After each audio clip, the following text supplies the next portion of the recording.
Hi friends, இன்றைக்கி October 7 இன்றைக்கி மகாநதி சீரியலில் என்ன நடக்குதுன்னு சொல்லிட்டு பார்த்தீங்கன்னா, நிவின் வந்து கொஞ்சம் அமைதி ஆயிட்டாரு அப்படின்ற மாதிரி தான் இன்றைக்கி வந்து நம்மளால் கெஸ் பண்ண முடியுது. நிவின் வந்து வெளியில் இந்த பக்கம், அந்த வீட்டு வெளியில் இந்த பக்கம் வந்து கங்கா குமரன் தூங்குற ரூம் இருக்கும் இல்லையா, அந்த ஸ்டெப்ஸில் உட்காந்துட்ருக்காரு.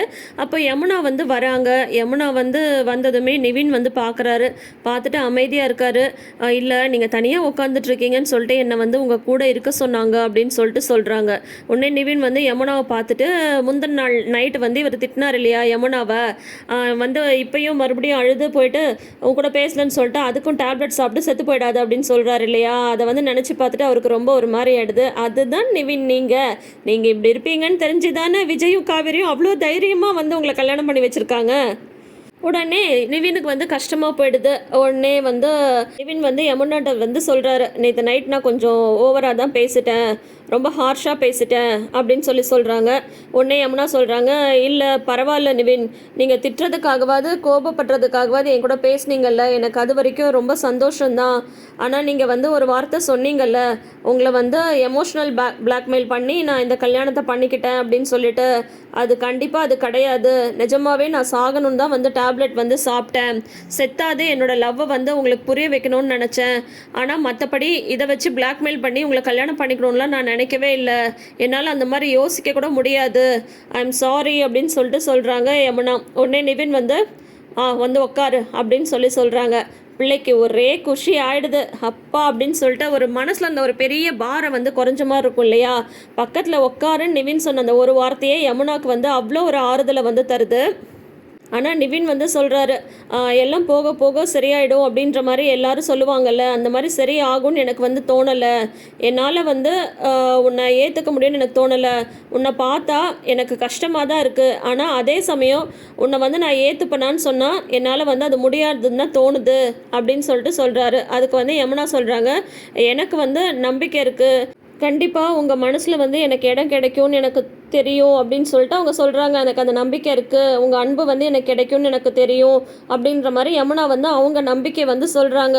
அதுக்கப்புறம் நிவின் வந்து யமுனாவை பார்த்தா கழுத்து நிறைய நகைலாம் போட்டுட்ருக்காங்க. என்னது இது அப்படின்னு சொல்லி கேட்கும்போது வந்து சொல்கிறாங்க, இல்லை சும்மா நான் வந்து உங்கள் கூட வரக்கூடாதுல்ல, அதனால இது எல்லாமே காவேரி அக்கா நகை தான், அக்கா தான் கொடுத்தா போட்டுக்க சொல்லி அப்படின்னு சொல்லிட்டு சொல்கிறாங்க.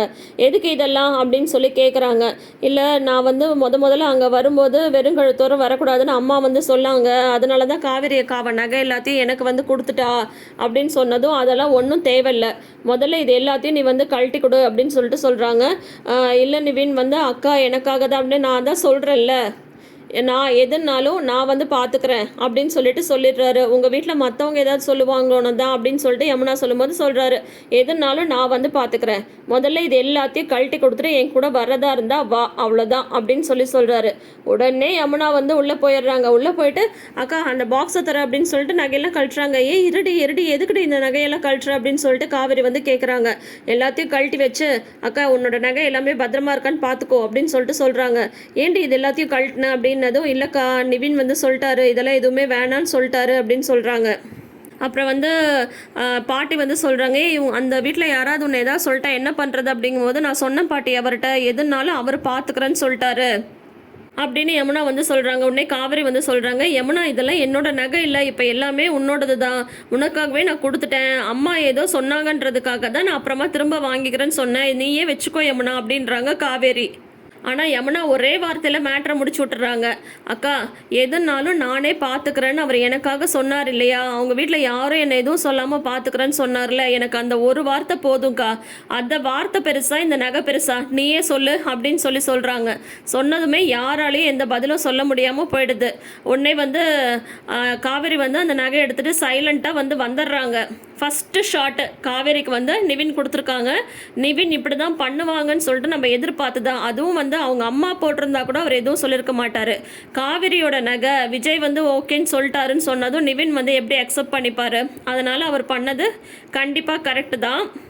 இதில் நீ வந்து வச்சுக்கோன்னு சொல்லிட்டு சொல்லும்போது காவேரி வந்து சொல்கிறாங்க இல்லையா, யமுனாட்ட வச்சுக்கோன்னு சொல்லும்போது சாரதா வந்து சொல்கிறாங்க, இதை பாரு, எல்லா முடிவும் நீயே வந்து எடுக்கிற மாதிரி இருந்தால் அப்புறம் அம்மானு நான் எதுக்கு நீ உசுரோட இருக்கேன், என்னைக்கு இருந்தாலும் அவளுக்கு செய்ய வேண்டியதை நாங்கள் செஞ்சுக்கிறோம். அவர் தான் நிவினே வேணான்னு சொல்லிட்டார்ல, அந்த தம்பியே வேணான்னு சொன்னதுக்கப்புறம் இந்த நகை வந்து யமுனாவுக்கு வேண்டாம், எல்லா முடிவையும் நீயே எடுக்காத, பெத்த அம்மாவா எனக்கும் கடமை இருக்குது, நான் என்ன இந்த வீட்டில் வந்து வெட்டியாக இருக்கேனா, அப்பளத்தை உருட்டிட்டு சமைக்கிறது மட்டும்தான் என் வேலை நினச்சிட்டு இருக்கேன் அப்படின்னதும் காவேரியால் பதிலே பேச முடியாமல் போயிடுது, அமைதியாக போயிடுறாங்க. அப்புறம் அங்கே போயிட்டு நகையெல்லாம் கொண்டு போய் பீரோவில் வைக்கிறாங்க. விஜய் வந்து என்னாச்சு அப்படின்னு சொல்லிட்டு கேட்க, இந்த மாதிரி இந்த நகைலாம் என்னோடதுன்னு தெரிஞ்சதுக்கப்புறம் நிவின் வந்து எல்லாத்தையும் திருப்ப கொடுக்க சொல்லிட்டாரு, யமுனாவும் வேணான்னு சொல்லிட்டா அப்படின்னு சொல்கிறாங்க. விடு, இதெல்லாம் நான் எதிர்பார்த்தது தானே, எனக்கு தெரியும் அவன் இப்படி தான் பண்ணுவான்னு சொல்லிட்டு, அதனால தான் நான் வந்து புது நகை வாங்கி கொடுத்தலான்னு சொன்னேன், ஆனால் நீயும் அதுக்கு ஒத்துக்கல அப்படின்ட்டு விஜய் வந்து சொல்கிறாங்க. உடனே காவேரி சொல்கிறாங்க, எனக்கு நிவின் வந்து நகை திருப்பி கொடுத்ததை பற்றி கூட பிரச்சனை இல்லை, அம்மா வந்து என்ன சொன்னாங்க தெரியுமா அப்படின்னது, என்ன அப்படின்னு கேட்குறாங்க. இல்லை, எல்லா முடிவையும் நீ எடுக்கிற மாதிரி இருந்தால் அம்மா நான் எதுக்கு வீட்டில் அப்படின்னு சொல்லிட்டாங்க, எல்லாத்துக்கும் நானே டிசைட் பண்ணுறேன் அப்படின்னு சொல்கிறாங்க. யமுனா வந்து அன்னைக்கு சூசைட் பண்ணிட்டு இருந்த அந்த டைமில் வந்து நான் அந்த விஷயத்தை அம்மாட்ட சொல்லியிருந்தா அம்மாவை அந்த நிலமையில யமுனாவை பார்த்துட்டு தாங்கிட்டு இருக்க முடியுமா, அதனால தானே நான் அந்த விஷயத்தையே மறைச்சேன், ஆனால் அவங்க வந்து எல்லாத்தையும் நானே டிசைட் பண்ணுறேன் அப்படின்ற மாதிரி அம்மா தப்பாக புரிஞ்சுக்கிட்டாங்க அப்படின்னு சொல்கிறாங்க. காவேரி அழறாங்க. அதுக்கப்புறம் விஜய் வந்து, விடுமா, இந்த மாதிரி பிரச்சனைலாம் நம்ம நிறைய ஃபேஸ் பண்ணதை வேண்டியிருக்கும், இது எல்லாமே இப்படியெல்லாம் நடக்கும்னு தெரிஞ்சு தானே இந்த கல்யாணத்தை வந்து நம்ம நடத்தி வச்சோம், யமுனாக்காக மட்டும்தானே நம்ம வந்து யோசித்தோம், அதனால் இதெல்லாம் கொஞ்ச நாள் ஆக ஆக மாறும், நீ எதுவும் கவலைப்படாது அப்படின்னு சொல்லிட்டு அவங்களோட தோளில் வந்து சாய வச்சுட்டு காவேரிக்கு வந்து சமாதானம் சொல்லிட்டு இருக்காரு நம்மளோட விஜய். அதுக்கப்புறம் பார்த்தீங்கன்னா, சரி டைம் ஆகிடுச்சு, இன்னும் அவரை வந்து காணுமே குமரன், நிவின் வந்து வெயிட் பண்ணிட்டுருக்காரு. குமரன் வந்து பேங்க்குக்கு போய் பணம் எடுத்துறேன்னு போனவர் வெறும் 1000 ரூபாய் கொண்டு வந்து கங்காட்ட கொடுக்குறாங்க. என்னதுங்க இது, அவள் வேற காவேரி கொடுத்த நகை எல்லாத்தையும் திருப்பி கொடுத்துட்டா, நீங்கள் என்னென்னா வெறும் 1000 ரூபாய் எடுத்து வந்திருக்கீங்க, இதையே அவள் கை செலவுக்கு வந்து கொடுத்து விட முடியும், இவர் வேற ஒரே பிடிவாதமாக கிளம்புறேன்னு சொல்லிட்டு இருக்காரு. எனக்கு என்ன தெரியுங்களா தோணுது, நீங்கள் வந்து நிவின்கிட்ட வந்து சொல்லுங்கள், அவங்க இப்போ இருக்கிற நிலமையில வந்து கொடைக்கானல் வந்து போக வேண்டாம், அங்கே என்ன வேணால் நடக்கலாம், அவங்க அம்மாவோட ரியாக்ஷன் எப்படி வேணா இருக்கலாம், ஒரு 2-3 நாள் அவங்க இங்கே சென்னையில் இருந்தால் ஏதாவது நம்ம பணத்தை கொஞ்சமாவது புரட்டி வந்து கையில் கொடுக்கலாம்ல, அதெல்லாம் சென்னை வீட்டில் இருக்க சொல்லுங்களேன் அப்படின்னு சொல்லிட்டு சொல்கிறாங்க.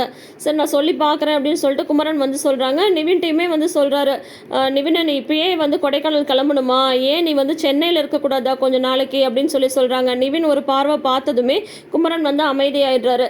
அதுக்கப்புறம் உள்ளே போயிட்டு, என்ன நீ சொன்ன டைமுக்கு மேலே டைம் ஆயிடுச்சு, அப்படி இப்போ கிளம்புறதா வேண்டாமா அப்படின்னு சொன்னதும் உடனே வந்து யமுனாக்கு எல்லாம் அட்வைஸ் பண்ணுறாங்க. சாரதா வந்து சொல்கிறாங்க, இது பாரு, இது நீயா தேடிக்கிட்ட வாழ்க்கை, அதுவும் அடம் பிடிச்சி தேடிக்கிட்ட வாழ்க்கை, புரியுதா, இந்த வாழ்க்கையில் உனக்கு ஏகப்பட்ட பிரச்சனைலாம் கண்டிப்பாக வரும், ஆனால் அதுக்காகலாம் நீ உடனே தப்பான முடிவெடுக்க போகக்கூடாது, எல்லாத்தையும் பொறுமையாக சமாளித்து அந்த தம்பியோட மனசை வந்து நீ வந்து கெயின் பண்ணிக்கணும். ஏன்னு சொன்னால் அந்த தம்பிக்கு உன் மேலே இப்போ கண்டிப்பாக கோபம் வந்து இருக்கும், கட்டாயப்படுத்தி கல்யாணம் பண்ணி வச்சதுனால அந்த தம்பியோட அன்பை தான் நீ வந்து சம்பாதிக்கணும், அவசரப்பட்டு எங்ககிட்ட வெடுக்குன்னு பேசுகிற மாதிரிலாம் அங்கே போய் நீ பேசக்கூடாது அப்படின்ட்டு பாட்டியும் சாரதாவும் அட்வைஸ் பண்ணிட்டு இருக்காங்க.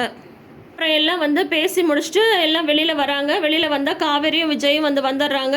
அதுக்கப்புறம் நான் போயிட்டு வரேன் அப்படின்னு வந்து யமுனா சொல்லும்போது சாரதா வந்து நிவின்ட்ட வந்து சொல்கிறாங்க, தம்பி, இவன் வந்து அவசரப்பட்டு உங்களை வந்து கட்டாயப்படுத்தி கல்யாணம் பண்ணுற மாதிரி பண்ணிட்டா, அதுக்காக நீங்கள் வந்து அவளை வந்து விட்டுறாதீங்க, அவள் வந்து சின்ன பொண்ணு, ஏதோ அவசரப்பட்டு இந்த மாதிரி பண்ணிட்டா, அவளை இனிமேல் நீங்கள் தான் நல்லா பார்த்துக்கணும், உங்களை நம்பி தான் அனுப்புகிறோம், வந்து இப்போது வீட்டுக்கு நீங்கள் மட்டும் தனியாக போனால் நல்லா இருக்காது, அதனால குமரனும் கங்காவும் உங்கள் கூட வரட்டும் அப்படின்னு சொன்னது. இல்லை, நாங்கள் இப்போ கொடைக்கானல் போகல, கொஞ்ச நாள் வந்து சென்னையில் தான் இருக்க போகிறோம், கொடைக்கானல் போகும்போது அவங்க வரட்டும் அப்படின்னு சொன்னதும் உடனே அப்பாடா இப்போதைக்கு கொடைக்கானல் போகலன்னு இவங்க நினச்சிட்டு இருக்காங்க. ஆனால் வில்லங்கம் சென்னையிலே இருக்குன்றது பாவம் பயப்பிள்ளைக்கு தெரியல. சரி தம்பி, அப்படியே இருந்தாலும் இப்போ பொண்ணை வந்து தனியாக அனுப்ப முடியாது, அதனால குமரனும் கங்காவும் வரட்டும் அப்படின்னதும் உடனே பாட்டி வந்து என்ன சொல்கிறாங்க, காவேரி நீயும் புருஷனும் போங்கடி அப்படின்னதும் விஜய் வந்து புரிஞ்சுக்கிறாரு. நிவின் வந்து அப்படியே பார்க்குறாரு. உடனே விஜய் வந்து புரிஞ்சுக்கிறாரு, இல்லை எனக்கு வேறு வேலை இருக்குது, அதனால வந்து காவேரி நீ வேணா போ அப்படின்னு சொல்லிடுறாங்க. சரிட்டு இப்போ பார்த்தீங்கன்னா காவேரி, குமரன், கங்கா 3 பேரும் வந்து கிளம்பி போகிறாங்க, அவங்களோட நிவின் யமுனாவோட கிளம்பி போகிறாங்க. நேத்து ப்ரமோலயே போட்டுட்டாங்க. ராகினி வந்து ஆரத்தி எடுக்க அவங்க அம்மா தட்டிவிட, அப்புறம் வந்து யமுனா விளக்கேத்த போக, அதையும் அவங்க அம்மா தட்டிவிடுன்னு சொல்லிட்டு, இப்போ நிவினோட அம்மா அவங்களோட ஆட்டத்த வந்து ஆரம்பிக்க போறாங்க. நிவின் வந்து எப்படியோ யமுனாக்கு கொஞ்சம் சப்போர்ட் பண்ணுவாருன்றத இன்னைக்கு எபிசோட்லயே கொஞ்சம் காட்டிட்டாங்க. ஸோ இனிமே என்ன நடக்குதுன்றத வெயிட் பண்ணி பார்க்கலாம். தொடர்ந்து அப்டேட்ஸ்க்கு சேனலை சப்ஸ்கிரைப் பண்ணிக்கோங்க. நோட்டிஃபிகேஷன் பெல் ஐகான்ல ஆல் சிம்பிள் கிளிக் பண்ணிக்கோங்க. தேங்க்யூ.